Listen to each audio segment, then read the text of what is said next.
Hi, this is Lindsay. I'm here with Gravity University, and I'm here with Randy Veitenheimer again. Today we're going to go over Autobiography of a Yogi. Hey Randy, how are you? I'm good, Lindsay. Good to see you. You ready for the book review? Oh my goodness. This is one of those, is what I call it. Yeah. It's something that I actually picked up when I was 18 or something. Mm-hmm.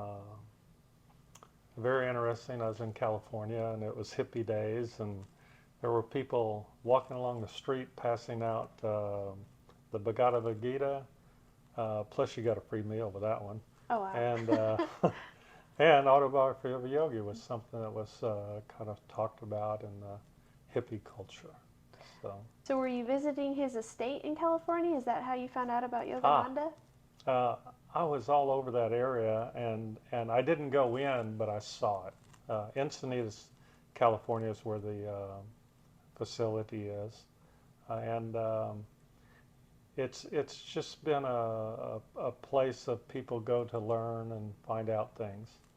And of course, none of them, of the things you're there to find out, are taught in an educational mode, meaning you won't find them in any school or college, particularly back then. Yeah. So, so it was to learn that there was another aspect of the universe. There was another body of knowledge, and education. We have education. We have educational facilities, but they don't really pertain or give you any kind of direction or course of study for the things that are in Autobiography of a Yogi.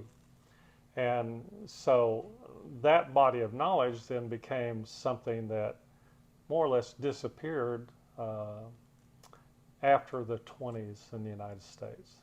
It just was no longer available to you. And that became the reason that people thought about going somewhere else, like to India. India was the location that everybody thought about or wanted to go to. And I was no different. I was looking at it and decided, because of Grandmaster George Ng, he told me when I was 18 to go study Kundalini Yoga. Well, back then you went to the library. There was no internet. And, you know, you go to the library and it says, well, it's a form of yoga that was taught in India. That was about it. And I said, okay, I'll go to India. And then I went back to California and started discovering aspects of yoga, not just hatha yoga or physical yoga, but actually Raja yoga, yoga of the mind. And so even though Yogananda taught hatha yoga or hatha yoga aspects, Raja yoga is, they call it the king of yogas or whatever, you know, there's a lot of language there. But it is the development of the mind to be able to include more of the universe than is proclaimed or taught through science and traditional education. So there. So. Wow. Wow. Okay, well, let's get into the book then. Okay, our first question. How was Yogananda able to tap into his past lives at a young age, or at all, really? Okay, you are a streaming consciousness. Okay. That's very important, meaning you are radiating information. Okay. If the information is not energized to any great degree, then it becomes low-level information. It literally disappears almost, kind of like you would have to really search to find that information.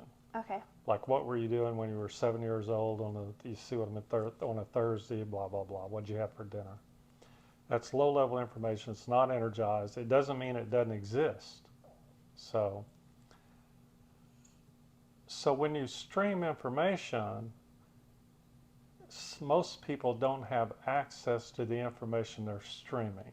It's another level of consciousness. It can be developed, and of course, typically through yoga, Kriya yoga, Kundalini yoga, you don't develop it. It comes about because you've been doing those exercises or meditations or practices. And that's true for almost all disciplines that are not physical based in some way. Okay. So the development of the mind means to be interactive with it. And most people are not. It's just that simple. And the reason being, most of our senses are directed towards outward. All of our sense apparatus is on the front of the body, not on the back. And so if we look at how you would develop it, you would have to go in the opposite direction. You'd have to go inside, not outside. And so your external senses won't allow you to develop the technique or capabilities that Yogananda describes all throughout the book that are an outcome of what he does. And so it's the same thing with, we'll call normal people. The outcome of what they do is not available to them. Okay. It's only when you turn yourself inward that you're able to start making progress in that direction. That would be the easiest way. Okay, so the goal of your life is to develop the sixth sense. And 7 and 8 and 9 and 10. And you can do that through yoga. It is there as an outcome of doing yogic type exercise because they were developed to do that. Okay. Now, in what we call the assassination arts, it was also developed. So you find high degrees of correlation between some aspects, spiritual aspects of ninjutsu, and particularly the higher levels of kung fu. Okay. So almost all martial arts, through their exercises, just like yoga, are meant to cause one to go in the other direction, to go inside. Okay. And for most people, it's painful because the first thing they do is encounter their emotions. And so there's a very popular book out right now, an author, and he advocates using emotion as a way to influence reality. And to me, that's more or less horrendous that one would do that, because it's only by progressing through the emotions. It's not to not have them, that's to be human. But as you progress behind the emotions and lose them, then you're able to comprehend or access or interact in a way that's different than normal consciousness. And so altered states of consciousness, altered states of being. Well, an altered state of consciousness is an altered state of being. Okay. It's also an altered state of reality. So the reality of him being able to access past lives or future information, remember, all this is streaming, not just yours. The whole consciousness of humanity is streaming out ahead of us. And what we get to see is like a movie that's been scripted, only we don't know and or understand that to any great degree. There are some disciplines have approached it as a way to interact with it. Social engineering, psychology. Those are all scientific ways to approach this, but they won't get you there. You cannot absolutely, what we call it, you cannot absolutely think your way into a higher state of consciousness there. So, but you can access it, and that's one of the things that as an outcome, like I say, of Yogananda and his efforts, was able to achieve. He's not unique. It is available to a lot of people. The problem becomes that some people go and access it maybe in a year or two of effort, and some people in 100 years or 100 lifetimes. And he talks about that. And again, it's not something people generally have a basis to relate to the information, so they dismiss it. All science dismisses yoga as any kind of scientific endeavor, yet it meets those criteria. Okay. Interesting. So. Okay. Lahiri Mahashai materializes himself in front of Yogananda's father, and then again later in the book. How is he able to materialize himself anywhere he wants at any time, at will? I think this gets into, like we talk about dimensions. You are what I refer to as a locus focus. It's a The locus is the point in reality, this reality, there's many. Uh-huh. It's this point of physical reality, we'll deal with it that way. That's your locus, that's where your body is located. Okay. Your focus can be anywhere else in the universe, in any time, any space, any dimension, any universe, kingdoms, it goes on forever. So in a contemporary way, you can watch the movie Men Who Stare at Goats, or read that book. Okay. And it's an attempt to be somewhere else. So when we talk about focus, people approach it generally as an activity, whereas in yoga, it's more of a surrender. So it'd be like you surrender yourself to be at your home right now rather than right here. Okay. So by surrendering to that space, you occupy that space more than you do here, and now we're into what quantum physics tells us of non-locality. So all Yogananda was doing, and others back through history, is describing non-locality. Okay. So now the degree to which you can do that is like if I think about somebody and then they call me. If you think about, like, I can think about a house I used to live in. My thinking of it actually puts me there to some degree. Uh-huh. But through certain exercises and meditations and all kinds of secret techniques, you can actually be there more than you are here. And once that transference takes place, you're nominally there as an etheric being. In other words, your physicality is observable, but it's kind of like you could put your hand through the holograph. Okay. So all of the yogis that they talk about, Babaji, all of them, at some point you develop that capacity.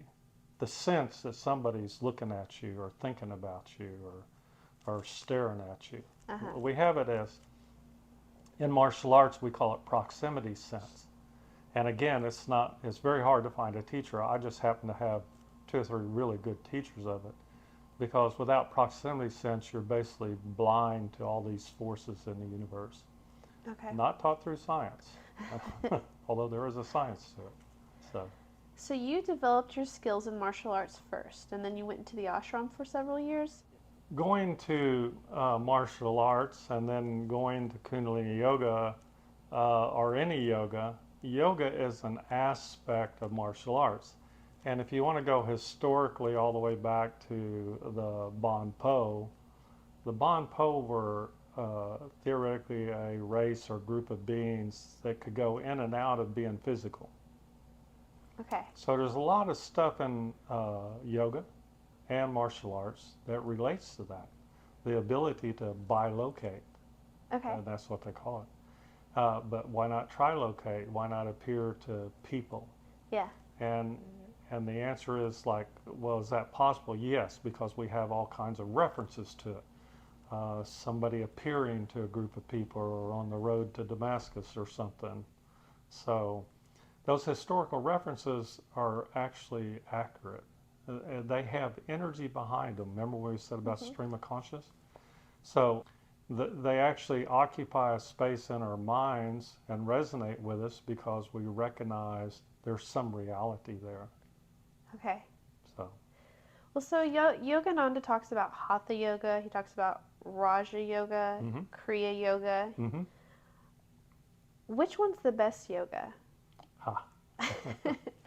The way I learned it was Hatha Yoga is developed the body and the mind will follow.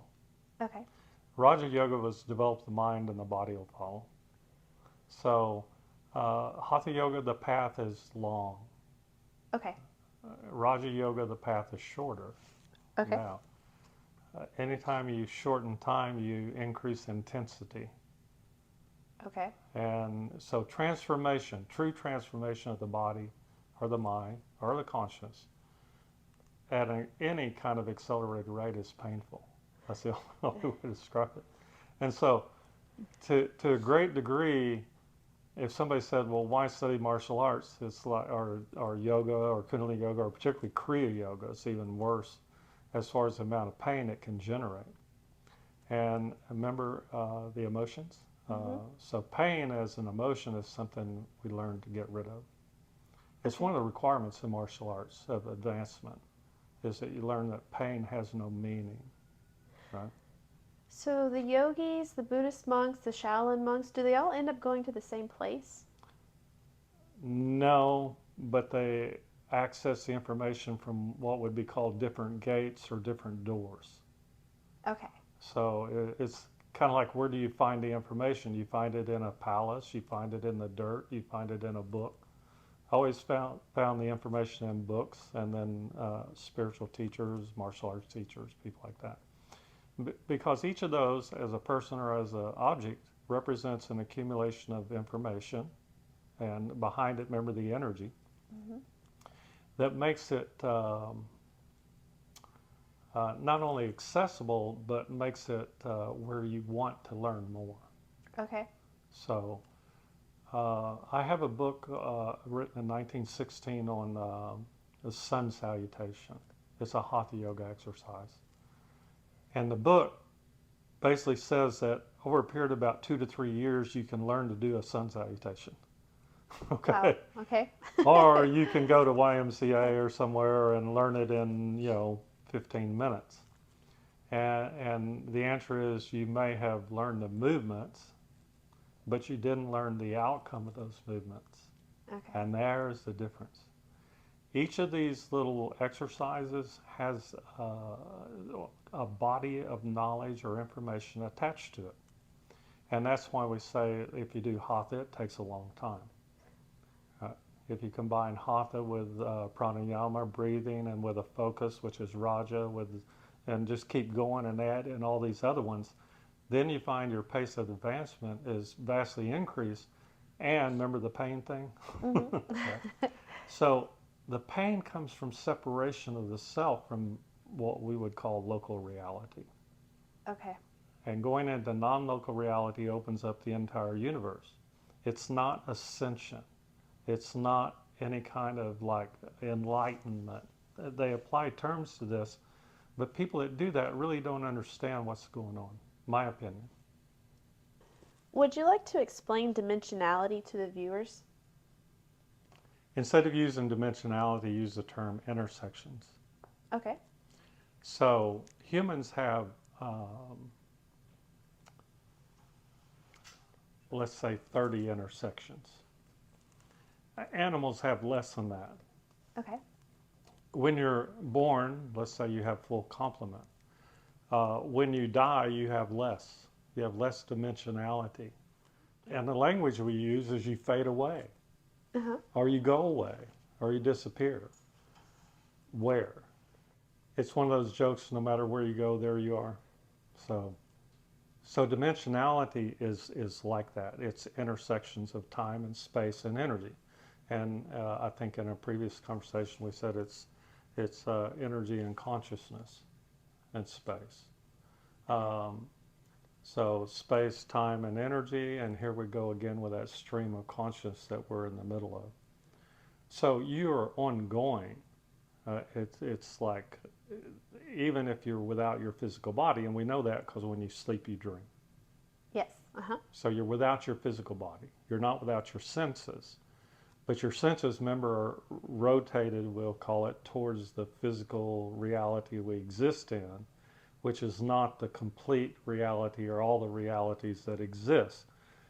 Yoga and martial arts and things like that, remote viewing, all of those are to interact with other realities in a conscious way. So when you're sleeping, are you creating the reality, or are you visiting other realities? You're visiting. Okay. The actual concept of creating reality is not true. Okay. Okay. Okay. It's the equivalent of, I can move to where it's warmer or colder. Okay. Can I make it warmer or colder? That gets into a whole different game, right? We were told don't mess with the weather. And of course, what's the first thing you do when you start learning some of these powers or whatever you want to call them, cities, is you start messing with the clouds or making holes in them or, you know. And even though you're forewarned to not do that, everybody I've ever met that starts on this path, the first thing they do is start messing with the clouds or like me, I like messing with animals. You can talk to them. They'll talk back. So, Wow. right, that's another reality, a reality where you can speak with animals. See? Yeah. Now, in science, we'd say that's not possible. And this book actually represents a milestone where the concept that you could be interactive in other universes, other times, other places, it introduced that and then kind of like immediately disappeared. It Yeah. was the end of an era in the 20s where spirituality more or less disappeared and gave way to the religion of science. So there we go. All right. How was Lahiri Mahashai able to heal Yogananda from Asiatic cholera at a young age through a photograph? There's actually a discipline of this. And remember, there's historical references. Uh-huh. But then there's a guy that came out with a little program called Sanctuary. And Okay. he would take a photograph of you and he would put it on a table that would vibrate at a certain number of vibrations per second or minute. And he would heal people of all kinds of illnesses. Because what he was doing is taking the photograph as a representation of you. Uh-huh. So where do you lose being Lindsey and become the photograph? Okay. And we know this because Native Americans are like, don't take my photo, you're stealing Yeah. my soul. Yeah. Right? Yeah. And so to steal an image is, it gets into black magic, it gets into white magic, pink magic. I mean, I don't know what all colors they give, but the idea is that you have a reference point. Like me, when I work on people, all I need is a first name. I'll find that person no matter where they are historically, or I haven't looked too much at people in the future, but you can find anybody on the planet if you have their first name. And the reason is that's a representation that you can contact. Think Okay. about, like, you look in your phone, there's a contact there. Yeah. Yeah. Right? And once you punch the button, what happens? All the information about them comes through. Right? So what science has done with a computer is something historically we did just through consciousness.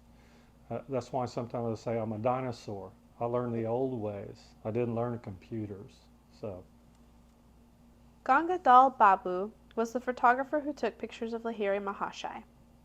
Whenever he would develop the photos, the image of the yogi would not be there. But when he asked permission, Lahiri showed up in the photo for him. Can you explain that? Yes.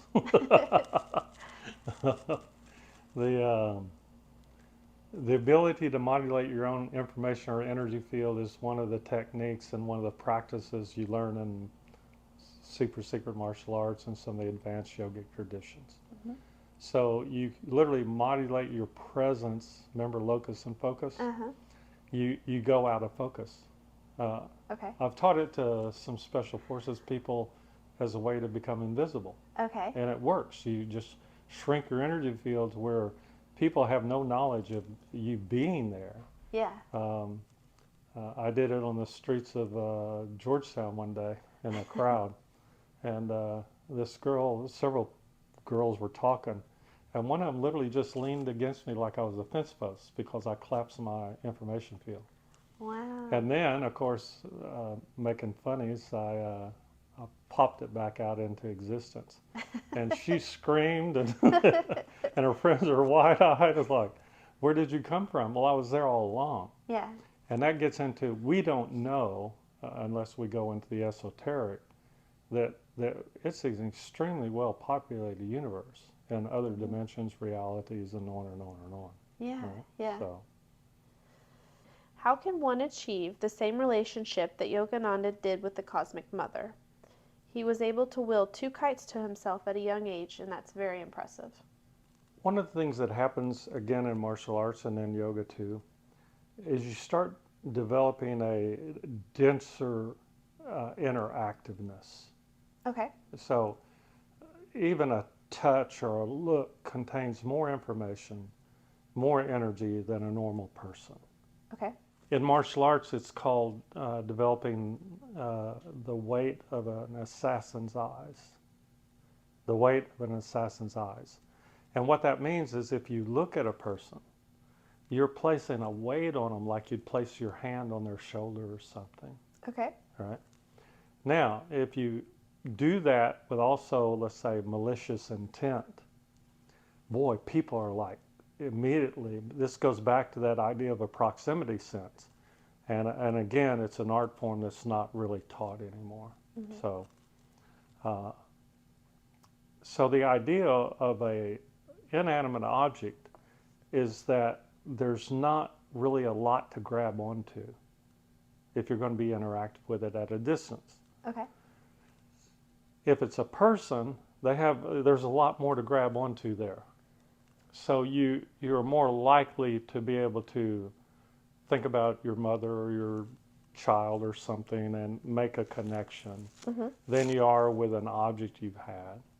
And we know that because people call me all the time and go, I can't find my wallet, I can't find my keys, I can't find, right? And the reason is the connective density of that information is below the threshold of consciousness. Okay. Unless you do all these meditations and stuff, and then you can do that. Okay. And it's not a trick. It's opening yourself up to the information that's available. That person that lost the keys or lost the wallet literally knows where it is. Mm-hmm. Okay. So now there's a third level of not just a person or a place.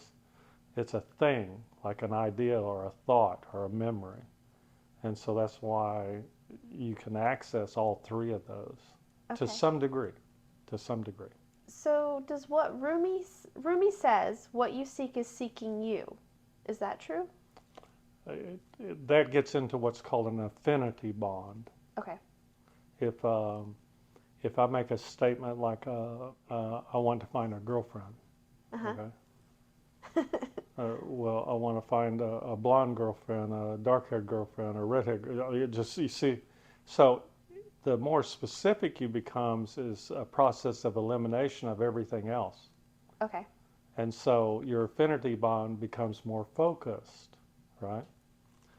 The locus of that person is not known to you, but that's where we become attractive to that.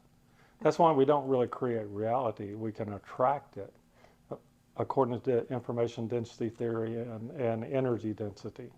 Okay. So, and remember the emotions? Yes. Those are bad.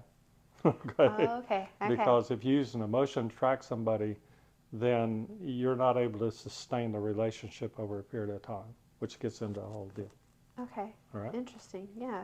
You didn't answer the question. So how did the kites end up coming over? That is a technique, and that is literally grabbing reality. Okay. The way I teach it is one of what we call reach. How much reach do you have? Can you grab that kite and bring it towards you? Remember, you're using your own energy, but you're also tapping into the energy of the universe, which we call the etheric, no matter what science says. And that etheric knowledge comes down through alchemy and some other processes, but yoga's the original ones that has the most density. So through studying that, you develop this reach, this ability to grab things, and it becomes grabbing ideas first, or thoughts, and then it can become grabbing physical objects. Okay. And so that is possible. Remember playing with the clouds again? You can bring the rain to you or move the rain away. So, and we have historical references for all that. So, how is it possible to have visions and dreams? Was Yogananda's mother really sending him a message, or was that from God or someone else from above? remember affinity bonds? Yes. Well, you also have genetic bonds. Okay. And what that means is you have DNA that resonates because it's similar or actually the same DNA. Okay. So the easiest way for all psychic phenomena is to look at it as you are a radio receiver. Okay. And the information, remember you broadcast information? Mm-hmm. Everybody broadcasts information 24/7, continuously. Okay. And the intersection of those is the thought of someone else or the presence of someone else in your consciousness. Okay. And the exercise is what we call hold in mind. Very few people are being able to hold one thought in mind for any like seconds. Uh-huh. And so that's the purpose of mantra and some other types of yoga, Kriya yoga. But to be able to hold one thought in mind is very powerful, especially if you energize it by like, let's say I have a fond memory of somebody. Uh-huh. If I energize that thought, the other person is potentially more capable of receiving it. Okay. Unless they're washing the dishes, doing laundry, or you see how their mind is occupied. Yeah. So a lot of the books and stuff that write about this don't take into account the other side. Okay. And if you don't, then you can't you can't accommodate the interactions in a way that makes sense. Okay. Like I thought about you, how come you didn't call me? Yeah. Yeah. So that's where it lies. It lies in the fact that the connection is two-way, and it can actually be three-way, and that gets into another whole deal. So we won't talk about it. Well, so there's actually the example in the book where Sri Yukteswar notices the crazy man walking down the street who had been wanting a cauliflower really bad. And so he sends him into the house to take Yogananda's cauliflower because he didn't lock the door. So it was like the radio was finely tuned and he could hear the man thinking about the cauliflower. So he sent him in to get it. Yes. And that state of consciousness, as far as I can tell, can only be achieved through yoga. Okay. Or through secret martial arts. So when you say secret martial arts, what exactly is that? It means that you had to be a student that was around a long time before they would start teaching you a lot of these things, because they're not fighting techniques per se. Okay. Right? It's why movies ignore the philosophical aspects of Kung Fu. Okay. Or the philosophical aspects of yoga. And the reason is they don't know what to do with it. Okay. It's not in their consciousness, so they can't portray it on film or anything. Okay. So, when you need something or pray for something or guidance from above, why does it seem to take months or years to get a response?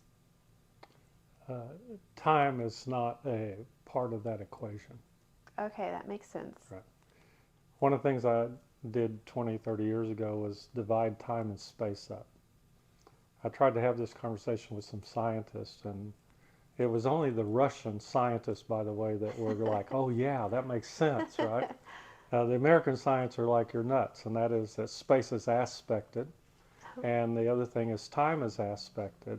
Space has reciprocal, and time has reciprocal. Okay. And that's the reason why when you think of things or try to attract things, you're going through a matrix of not just space-time. Remember the reciprocal, you're going through a time-space continuum also. Space-time and time-space are not the same. Okay. And that's part of what nobody out there I know is really teaching a lot about. Yeah. So yeah. I just happened to studied it for 30 years because it fascinated me. Like say, why do I think of something and we call it coincidence, and then why do I think of something really hard and nothing happens? Okay. Right. The reason is I'm not making the connection. Okay. It's why you don't win the lottery. So. Any secrets to that? Make the connection. Yeah. Is there a way to evoke a quicker response? When you're basically trying to move forward in time. Okay. And then you're trying to move that time backwards to you now. Remember the kite? Yes. Earlier question? Yes. You're trying to grab hold of a physical object and move it closer to you. when you're trying to grab hold of a thought, it's much more ephemeral Mm-hmm. and requires a much greater expertise. Okay. So after 30 or 40 or 50 years of yoga or these martial arts and stuff, you might develop that capacity. Okay. Okay? But it's wrong to think that you, like some of the modern gurus, that you have that energy or capacity at this point. One of the things I'd say about all martial arts and all yoga is you develop capacity in excess of normal people. Mm-hmm. Okay? Why? Because you practice it. Okay. So there's no way around practicing it, Okay. no matter who you are. You So have to do the work. that's it, exactly. What is a talisman? And what is the purpose of it materializing and staying with Mukunda? Was that supposed to be a reminder of his purpose in life? No. A talisman, kind of like it's devolved today into jewelry, rings and necklaces and things like that. Uh-huh. But originally it was that you would take an object and you would imbue it with information or energy. Okay. So this is all Egyptian history and all these different things that are out there. And usually you did it to protect yourself. So talismans, amulets, not the kind you eat,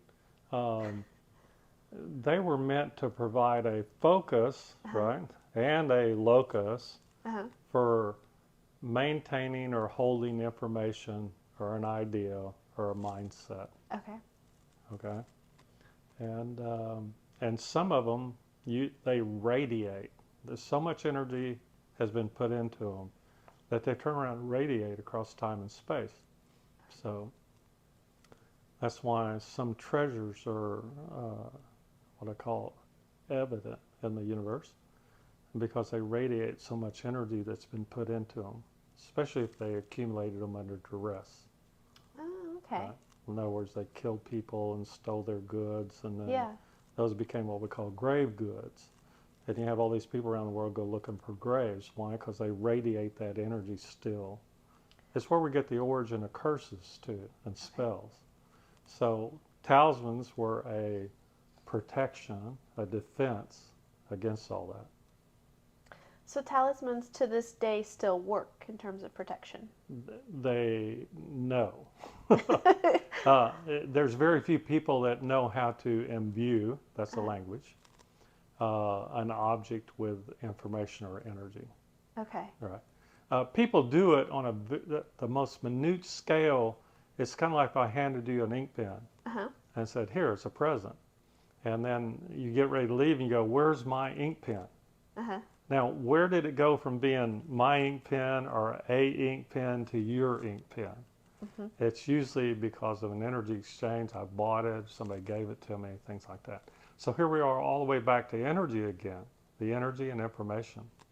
And we can place that kind of information or energy in any object. Well, my car, my house, my wife, my husband, my this, my, well, what makes it special? Just the information I applied to it. Okay. Right. So we get to the basic understanding. You give meaning to things. Okay. So, now, if you have a shared meaning, now you're into voodoo and things like that. All right? So, dark arts. Uh-oh. Yeah. And they can have an influence on another person. Wow. That's where we get crosses and all these objects that are out there. But then you invoke karmic law, right? There are aspects to it, yes. Okay. Remember the energy that went into it and the person? The best example is in India, when you're cooking food, you say banis or prayers. Okay. You're imbuing that food with energy Okay. and information. Love theoretically being what you want put into it. And it's really true. The food cooked by, say, my mother and grandmother, same food, different. Okay? And that's a reflection of the energy you put into things. So that becomes one of the first things you can learn to do is start putting energy into things, hopefully in a benevolent manner, right? Not in a disruptive manner. Not to name names. But anyway.